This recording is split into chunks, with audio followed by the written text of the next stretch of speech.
All right. So, good day, everyone.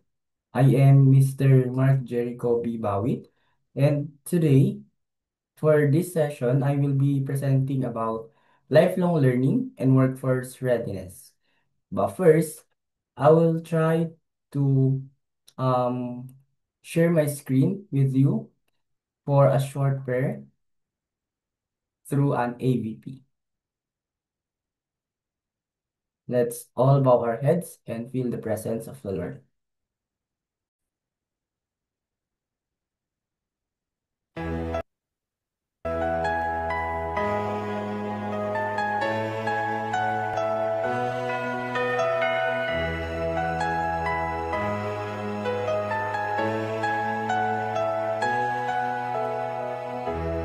Our Father who art in heaven, hallowed be thy name. Thy kingdom come, thy will be done on earth as it is in heaven. Give us this day our daily bread, and forgive us our trespasses, as we forgive those who trespass against us.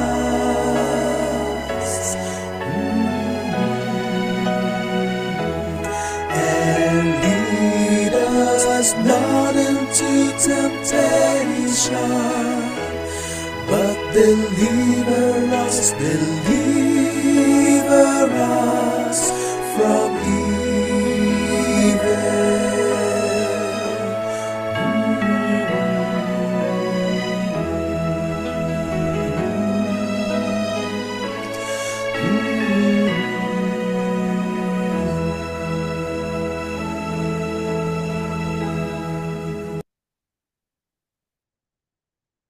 All right. So let us dive in to our lesson for today. Let me just share my screen.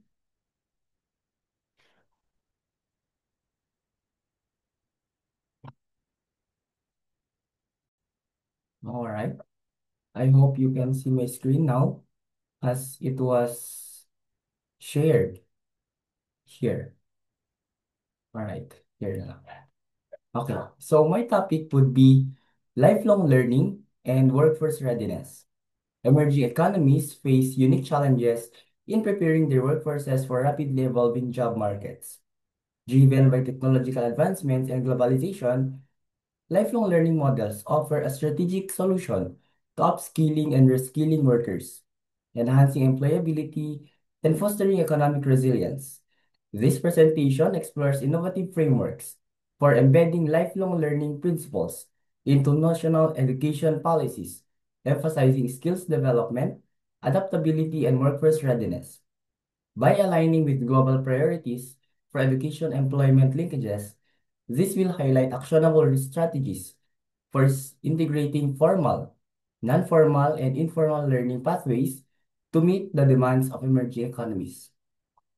Welcome, everyone, to this session about lifelong learning and workforce readiness. Pag naririnig natin ang word na lifelong learning and workforce readiness, we always thought about continuity. Unang-una na naisip natin, continuity. Why? Kasi may word na lifelong learning. You know, ang pag-aaral, hindi po yan natatapos within the four corners of the classroom.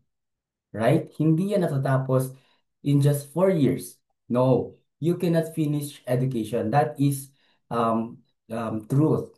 Hindi mo matatapos ang edukasyon. Because kahit pa lumabas ka ng school, natapos ka ng school, you can always learn from life, from your experiences, from other people. That is lifelong learning. Pero, paano nga ba natin ito masusustain? That is what we're going to talk about today. How about workforce readiness? When we talk about workforce readiness, this instill on us.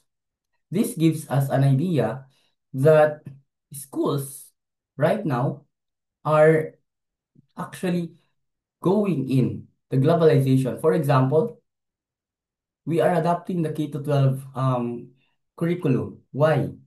Because we are up par to the national and global standards. Here in the Philippines, we are at par to these standards. Therefore, the Philippine education, especially the Department of Education and the CHED, also with TESDA, um,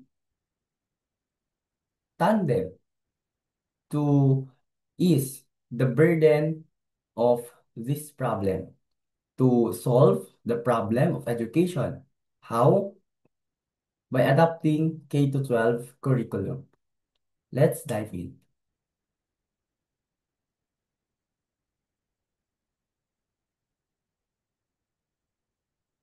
All right. Principles of lifelong learning. What are these principles? When we say principles, these are the guiding light. The principles are the guiding light of this presentation. When we talk about the guiding light of lifelong learning, first, sabi ko kanina, we have continuity. Education and skills acquisition should extend beyond traditional schooling, encompassing all stages of life.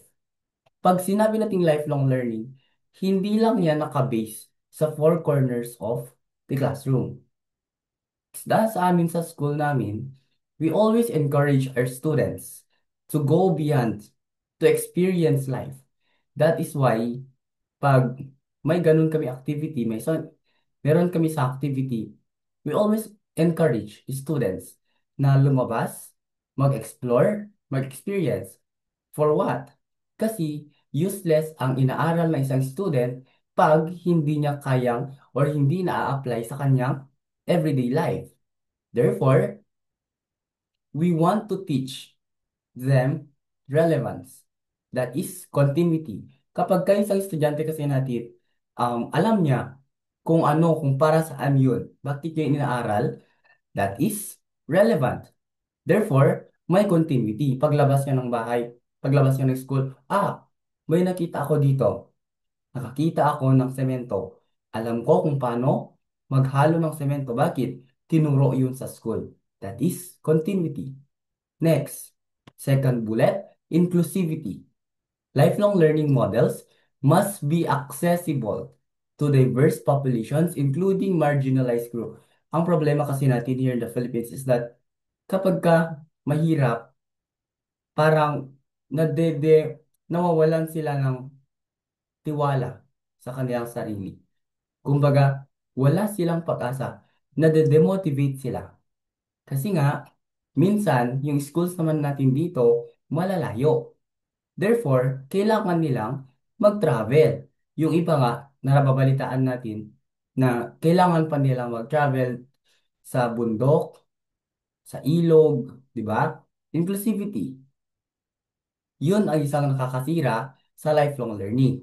Kasi hindi nga sila nakaka-attend sa school, therefore, ano ang kanilang matututunan?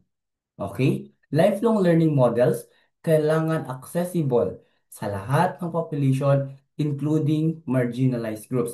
Hindi lang for this group. Sa matatalino, hindi. Hindi lang dito sa magagaling, no. Lahat. Kahit ano pa ang race, gender, at age. Alright? Third is the adaptability. Curricula and training programs should align with evolving labor market needs. Sabi dito, kapag ka nagturo daw tayo, kailangan, sabi ko kanina, relevant. Right? Pero, yung curricula ba natin and training programs, align ba sa kinakailangan ng market? I think, minsan, yes. Minsan, no. Why? Kasi, meron pa rin tayong tinatawag na job mismatch. What is that job mismatch? Yun yung hindi mo inaral, pero yun ang tinuturo or yun ang trabaho mo. Ano ang implication nito? Ang implication nito is that hindi nagiging um, hindi nagiging productive ang isang tao.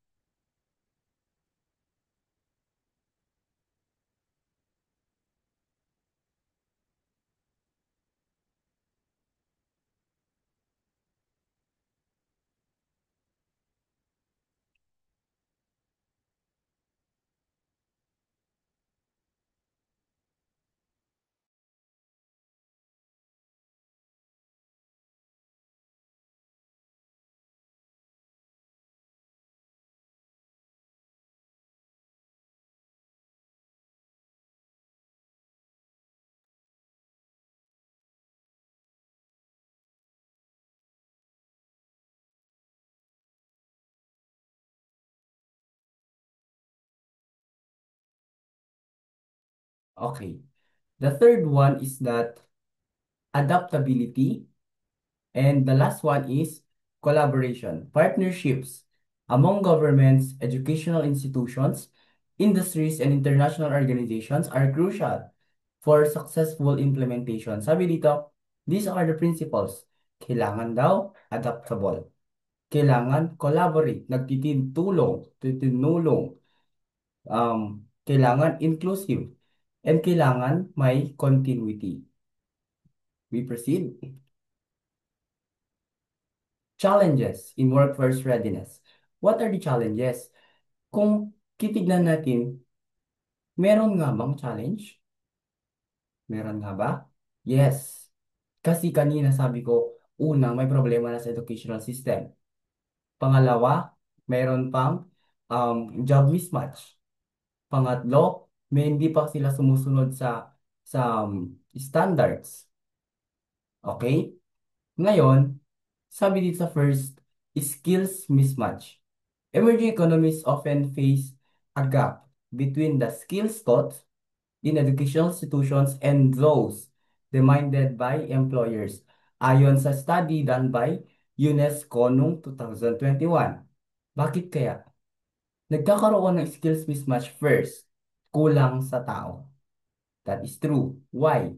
Pag isang educational institution, say for example school, at wala gaanong nag-apply na Filipino major. Of course, those who are available to teach, kahit hindi nila yung major, they have to, especially in private institutions. Kasi ang private institutions, handled sila ng private na individuals, not that much regulated by the government. This posits one of the challenges, one of the problems. Kasi hindi sila skilled, hindi nila gaanong gamay kung ano yung tinatapik nila, kung ano yung sinasabi nila.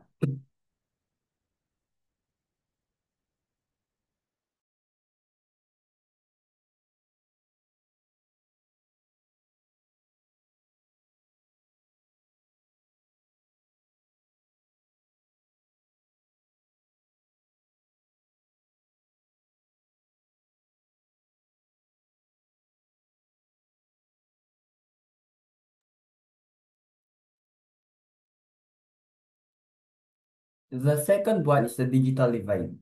Limited access to technology and digital infrastructure hinders the adoption of model learning tools. Sabi dito sa digital divide, hindi daw lahat merong access to technology. Limited access to technology. Why? Una, mahirap ang buhay dito sa Philippines. That is, katotohanan. Totoo lang yan. Hindi lahat afford magkaroon ng cellphone. Limited access to technology and digital infrastructure. Kasi ngayon, 21st century, kapag ka wala kang internet, wala kang cellphone, therefore, wala ka ding connect, wala ka ding access sa kung ano ang global trends.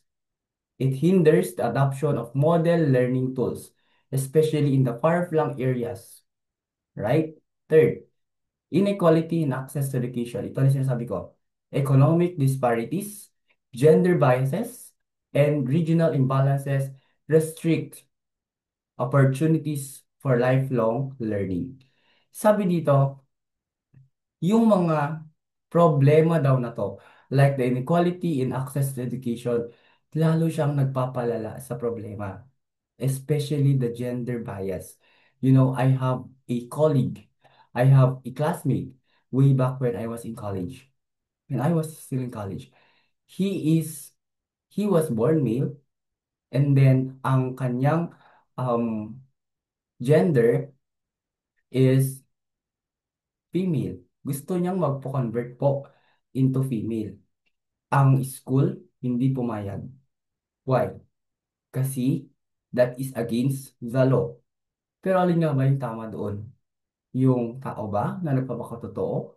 Or the school that just doing their work? I will leave that question to you. Sabi dito, economic disparities.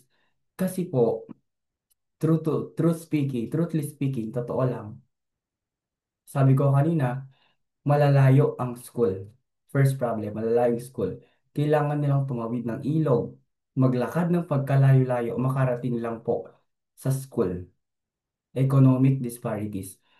Hindi naman natin pwedeng sisihin minsan ang ating sarili. It's just that talagang kulang ang support ng government. Magkakalayo po kasi talaga.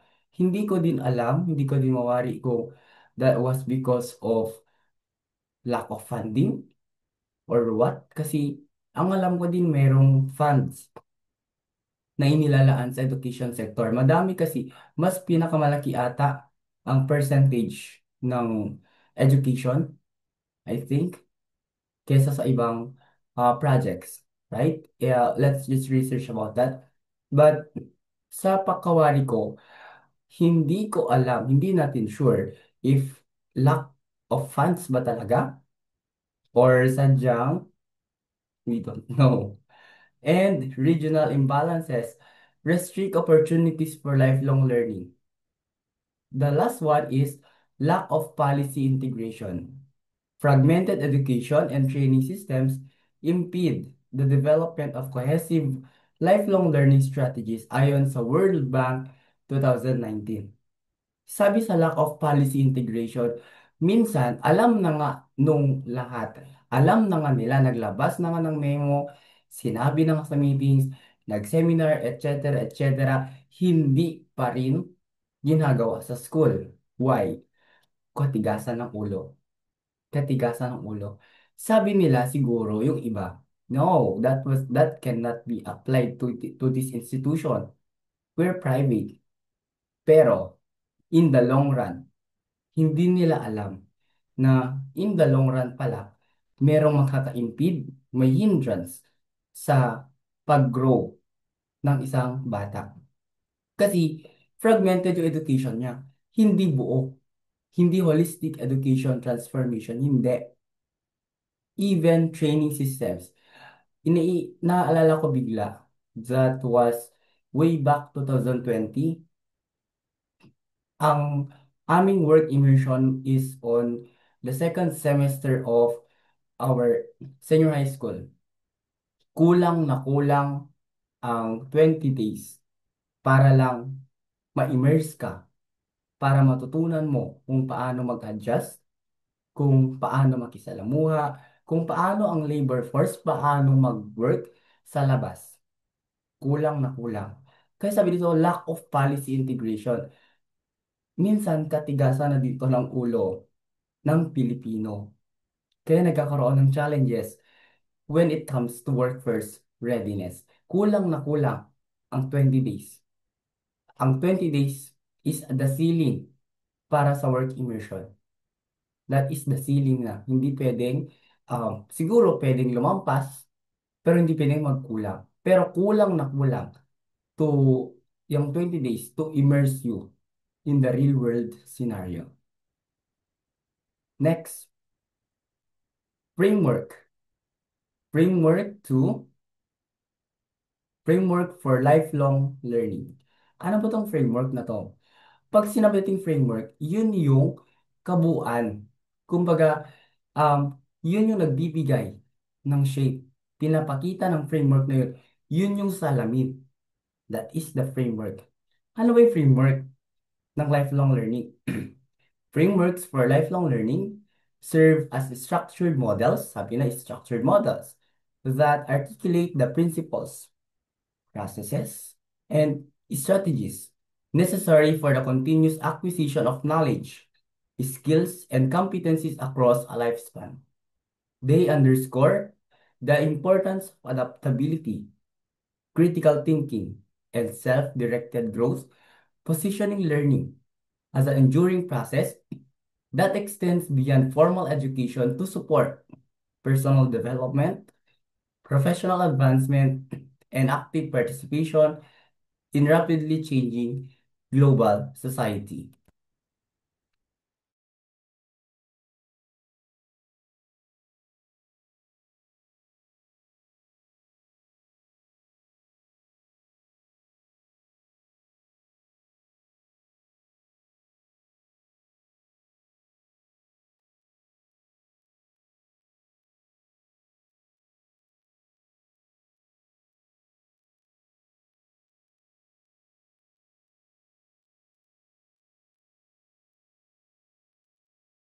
Ano ba tong framework na sinasabi dito? Ano ba tong model na to? Let's see. Formal education integration number one. Redesign curricula to include critical thinking, problem solving, and digital literacy. Sabi, that is, ito daw salamin. Pag mananalamin tayo, kailangan may reflection. Yung reflection na yun, yung mukha natin. Ano ba dapat ang nakikita natin? Yun yung first, formal education integration. Pag titignan natin yung salamin, ang makikita natin, salamin ng lifelong learning, ang una nating makikita dapat, formal education integration. Formal education. First, redesign curricula to include critical thinking, problem solving, and digital literacy. Second, embed lifelong learning principles in secondary and tertiary education. And last, establish national qualification frameworks to facilitate skill recognition across sectors. Sabi kasi dito, kailangan daw na ma-integrate natin early secondary and tertiary education. Bakit? Para pagdating nila sa workforce, alam na nila. Alam na nila kung paano gumamit ng Word, ng PowerPoint, at ng Excel. This is to establish national qualification frameworks para maging globally competent individual sila. Next, non-formal and informal learning pathways. Promote vocational training programs.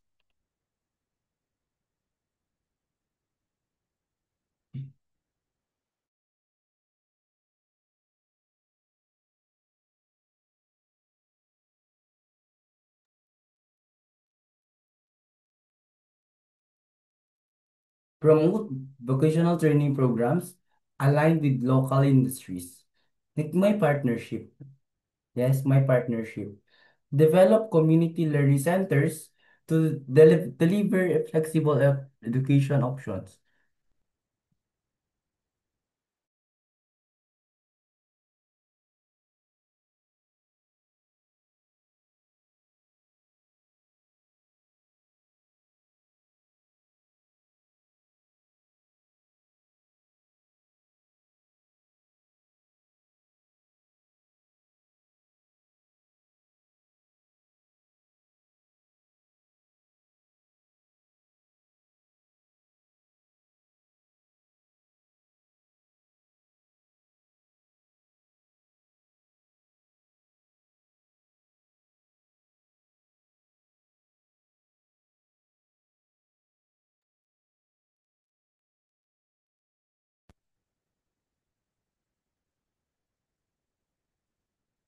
Sabi dito, kailangan daw na mayroong partnership between local industries and schools. Bakit? Para magkaroon ng holistic development. Meron pa. Digital learning platforms. Ito na sinasabi ko. Integration. Leverage technology to provide accessible, scalable, and personalized learning experiences. Collaborate with edtech companies to develop adaptive learning tools tailored to local context. Yung Zumba, yung Zoom na ginagamit natin, that is an example of digital learning platforms. Why? We can share, we can connect, we can communicate kahit nasaan pa tayo. Next, industry-government partnership. Foster collaboration between industry and government to align training programs with labor market demands. Incentivize employers to invest in employee upskilling through tax benefits and subsidies. Ito kasing problema. Kapag kayo mga employers, kulang din sa pera, kulang sa funds, hindi nila kayang ibigay kung ano yung kinakailangan ng employee nila. Even that is, kahit pa sabihin natin na may mag-work sana na isang senior high school student sa kanila, hindi po nila nabibigay kahit pa gusto sanang bigyan ng incentive. Why? Kulang po sa funds. Okay?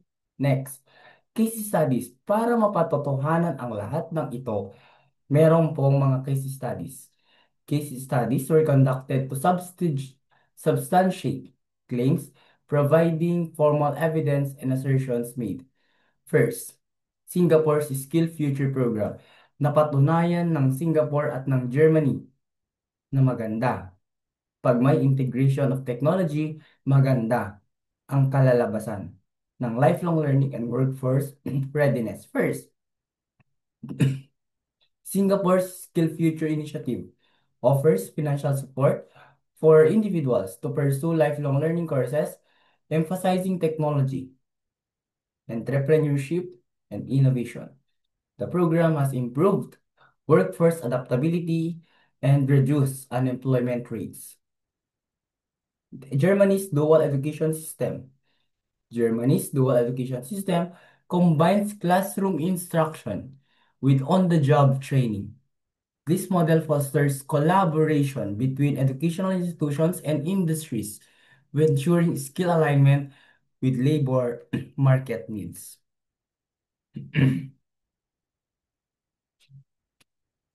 We have recommendations to embed lifelong learning models in emerging economies. The findings proposes the following. First, policy reforms kailangan mabago. Integrate lifelong learning principles into national education policies and establish public-private partnerships to fund skill development programs. Second, infrastructure development. Invest in digital infrastructure to ensure equitable access to online learning resources. Second, develop regional training centers to address rural-urban education disparities. Third, capacity building. Train educators to deliver flexible, learner-centric programs and empower local communities to support informal learning initiatives. Last, monitoring. Monitoring and evaluation. Implement robust mechanisms to assess the impact of lifelong learning programs on workforce readiness. Use data-driven insights to refine strategies and optimize resource allocation. Conclusion: lifelong learning is a critical strategy for enhancing workforce readiness in emerging economies. By integrating formal, non-formal, and informal learning pathways, government and stakeholders can address skills gaps, promote economic resilience, and empower individuals to thrive in dynamic labor markets. Aligning lifelong learning models with global priorities for upskilling and economic development positions emerging economies as competitive players in global workforce. And here are the references.